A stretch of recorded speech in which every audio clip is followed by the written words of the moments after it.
5 years, evolutionary biology has done so many things to change our conception of who we are and where we came from and why. Just in the last week has come news that where we thought there were 3 hominids, and this is only 5 years old, that we were even convinced that there were 3 human beings fighting in that whole Fertile Crescent for dominance over the other 2, about 60,000 to 30,000 years ago. 60,000 years ago, the people that we are today, Homo Sapiens Sapiens, got out of Africa and began to disperse into Europe and in Asia. And they met there, the Neanderthals in Europe, and they met Homo erectus in Asia. Well, just in the last couple of weeks, we now have news that there's 2 more hominids.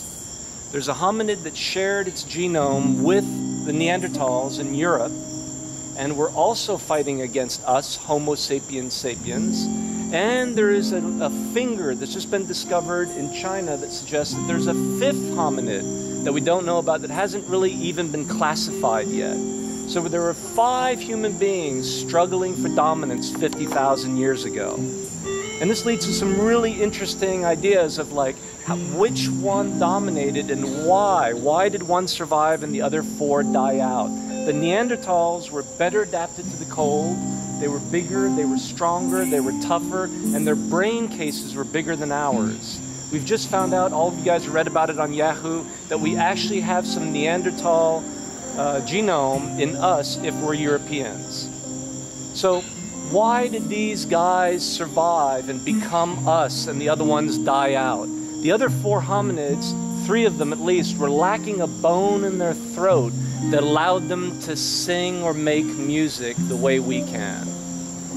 So I think, and part of the whole, one of the characters in this story of the Moonlight Project is investigating the effect of music on survival of the species.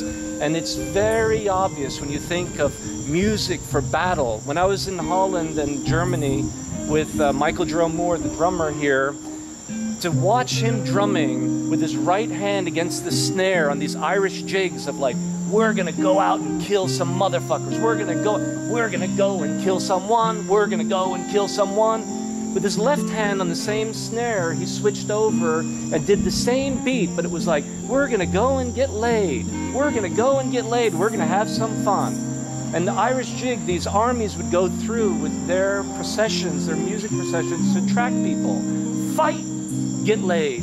Fight, get laid. The fight is hammered with his right hand clenched onto the stick against the drum. He doesn't let it go. There's no vibration in his hand. It's whack. His left hand, we're gonna get laid, he hits it with the drumstick on the snare, and he has it very loosely held, and the drumstick bobbles up and down his hand. It's a very attractive sound, like, come on and join us, come on and join us.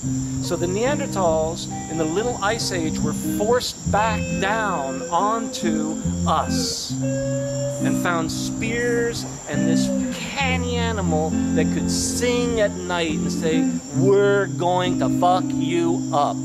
And the Neanderthals, when they spoke, sounded like, and they were dead and gone. I'll tell you another story about this a little bit later. Boyfriend kind of sounds like that. So this song is about basically our impulse to get out of the forest and move and keep moving all the time. And some of you guys may recognize it. Okay, Peter, I'm giving you like 30 seconds, 45 seconds. That's what she said.